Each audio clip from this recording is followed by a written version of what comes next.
What's up, y'all? It's your girl Jay Renee with Prison Riot Radio. I hope that you're doing well. This afternoon, I'm on with a young lady that goes by Madam D, and she's going to talk to us about some of the things that she's discovered when it comes to the criminal justice. She's going to talk about one particular case and some other ones. So we're going to jump right into it. All right, how you Hello, doing? Jay. Hey, how you doing? You all right? I'm wonderful. Okay. I know that you got a lot to share with us, but I want to give you an opportunity to introduce Thank you yourself so much first. for having me. Yeah, of course. I want to give you an opportunity to do a brief introduction of yourself, so feel free. Okay. Well, my name's Anna Domino, but I go by Madam D. I'm an advocate, really, for prostate health. Um, but last year, I was in a legal situation myself, and so were several other people that I knew. And everybody was having extreme problems with their situations, with their legal situations.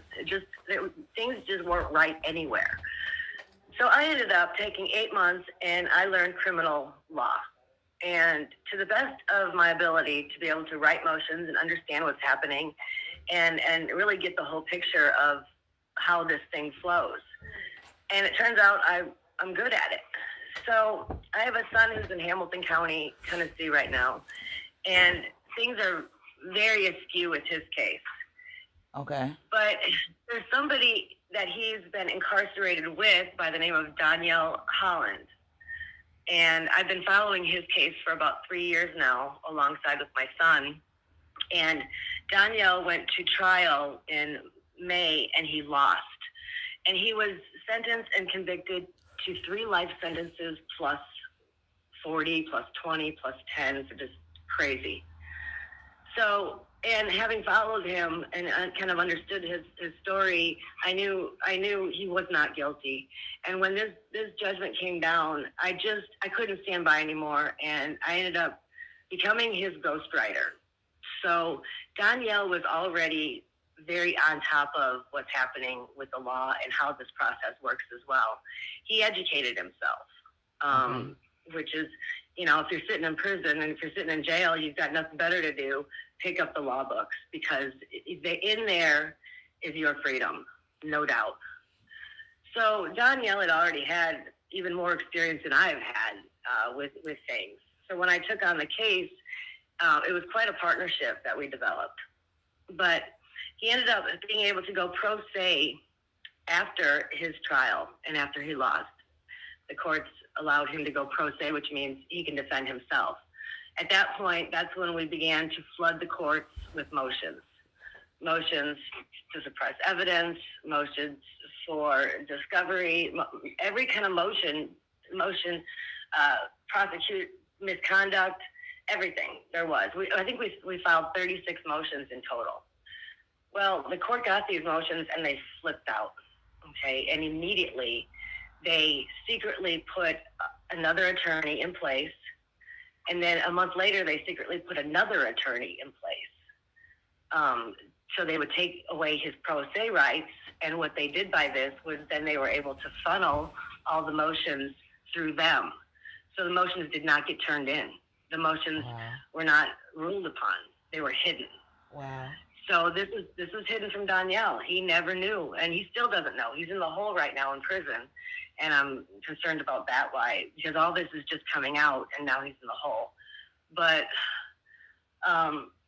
there's so much evidence. He before this. I mean, he tried even before trial to get it out there. Right. But Hamilton County literally has pinned this charge on him. The person who did it, the actual person who shot this. There's only one victim who shot this one person. They actually used as a witness, and it's called a proffer. What they did was they turned him into a witness and gave him a leniency on his federal charges. Mm-hmm. So what they were figuring is we've already got this one guy off the streets. Let's go on and get this other guy off the streets and just throw the case at him. And that's what they've done. So it starts at the police department, where they hid evidence, and the railroading starts really then. It continues all the way, and now it's still happening. I'm with them changing the court dockets and everything. So Okay. after,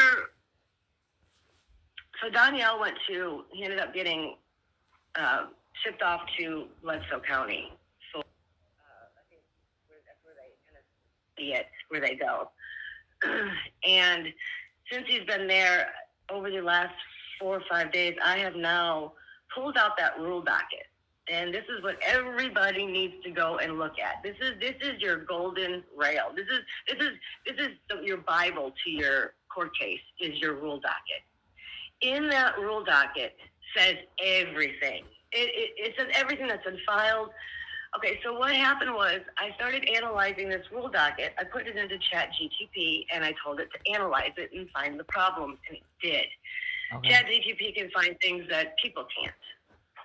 So it started analyzing this document and it started pulling out these things where on the docket, so Danielle was convicted and sentenced to first-degree premeditated murder, felony murder, and just murder. But they're all first-degree murders, okay?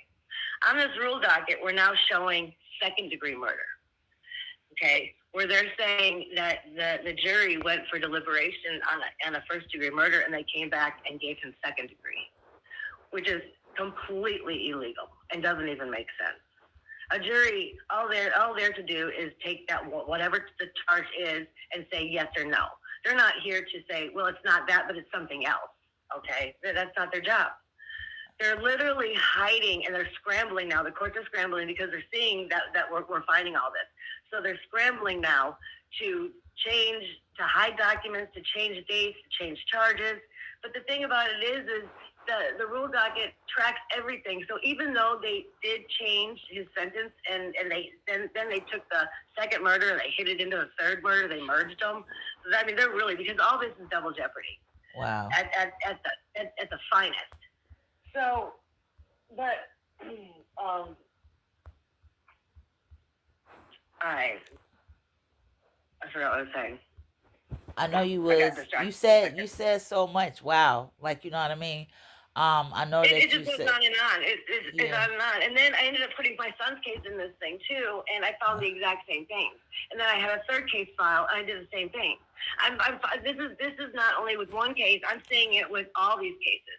There's this huge thing that they're doing in Chattanooga and Hamilton County where they're stealing millions of dollars from this indigent fund. So what they're doing, and I'm sure people in Hamilton County understand this, is that they're given several attorneys for their cases. Every attorney gets paid, and they get paid up front. That's why we have these attorneys who don't care. Okay, so they've underfunded the indigency fund and the public defenders on purpose. So then clients would have to go to a private attorney. A private attorney can charge anything they want. They're charging up to $500. If they stay in the public defender's office, the public defender is only going to get paid $50. Okay, so they're causing problems that the conflicts of interest with the public defender's office, so they have to go to a private attorney, and then the private attorney gets billed. They don't do anything. Like, I can show you where these attorneys aren't even filing one motion for murder cases. And you were telling me that they get paid regardless, so they just, as soon as they get assigned, they get paid, so they don't even have to do anything. Yes, there's nobody ruling over them. So once that indigent client goes into the private sector, there's nobody to rule over that. If he stays in the public sector, then yes, the public defender's office would rule over that case. But with him leaving, it's free reign. That attorney can do anything he wants, and they are. So then the client, he fires him because he's not doing anything. Oh, well, great. He loves it because now his buddy can step in and he can get paid too. Wow. In Danielle's case, there was, and it really didn't happen until actually Danielle filed a civil lawsuit against the county. Then this is when they really started to rebel against him. Okay. But they took his attorney away. They took his attorney, Ryan Wheeler, away. And then they gave him a female real fast. And then they gave him David McNeil. And then he fired David McNeil. And then they secretly put David McNeil back in place. I'm pretty sure David McNeil got paid twice for this case. That's why these attorneys are so smug about everything, because they don't care. They Yeah. literally are just in this for that paycheck, and and the judge, as long as the more convictions, the more money they get. They don't care. Just convict them, Yeah. and there's so much more. So just from this rule docket alone, I have direct evidence of proof of them tampering with the dockets. Wow. Um, this is a systematic problem. And I'm it's just coming out. I seem to be the only one who really understands it. What's happening here, and I just filed with the Department of Justice. I just filed. I'm sending out as many letters as I possibly can to everybody, because now what's happened is with this now every case in Hamilton County is now compromised because of the three different rule dockets that I received. All three had different judges in different courtrooms. Okay. So this is not only happening in Amanda Dunn's, it's happening in all of them. I've just put a thing on Facebook for I'm looking for 10 more cases, rule dockets, people to send me their rule docket, and let's analyze it. And I'm looking for cases over 3 years old where they've had multiple attorneys, where they know they've been shafted. Uh huh. So um, So it's a lot. I have a question. I know that some people might be wanting to see the things that you are looking at that shows proof of these crimes. What would you tell them? How would they be able to So I see? have it all over my Facebook. I'm Okay. I'm literally pulling each one of these things out and making a post about it. So it's under Anna Domino. It says "fuck what they say" at the top of my Facebook page, and that's how you can find me. But I have four different accounts that I'm using for this. There's also a free Danielle Holland. But if you go on there, I'm really dissecting this for everybody, and I'm Thank only going you. to continue. Thank I you. plan on making a video this evening as well, and Okay. doing the illustrations I'll so people definitely can make sure. really bite into this. I'll definitely make Because sure that people I don't even share know what a that. rule docket is. I mean, and really honestly, up until a month ago, I didn't either. That this is the holy grail of our cases, that and nobody even knows about it. It's just so. The other thing I wanted to say is, they've hid this whole law system, that they've made it seem like it's so complicated and nobody can do it but them. But let me tell you something. I have found the exact opposite. It's not hard. Okay, so you get arrested. The police have their story. So Right. you have to put your story in. So Right. you do that through motions. So you write motions to suppress their evidence, or motions to add your stuff, or anywhere there's problems, there's a motion for. Mm-hmm. And you put your story into the court so the judge can see more than just what the police officer wrote and lied about. So you have to get your story into the court. Now, as long as you have an attorney, you have no rights at all. This is the other thing. They want to scare you away from this so much, and it's please do not be scared. When you go pro se, are given every right. You can talk to the judge anytime you want. You can talk to the prosecutor anytime you want. You have free reign in that courtroom. But as long as you have an attorney, you have nothing. Now, the attorneys aren't filing all the motions. They're only filing what they want, and maybe how much you paid them for. When you do it yourself, you can file everything. And you want to get everything on the record, because that's your record. That's how you're going to go to appeals. That's how you're going to win your cases. You have to get everything documented, and it's not being, because they're railroading everybody with these attorneys. Mm. That's a mouthful that you said there. I I definitely will know. let you know that I'm going to anything that you put up. I think we're linked on Facebook now. If not, we will be, so I can share it. Because people need to see it too. It's good to be able for them to be able to listen, but to be able to see things with your own eyes, make it really real. Um, Yes. is there anything else that you want the people to know? The quicker we get this out, the quicker everybody can have justice. This is This is this is probably one of the most amazing traction starting points that we could ever have, because this case is so in your face with everything that now what everybody thought, now we have proof. We need to take this and we need to go run with it.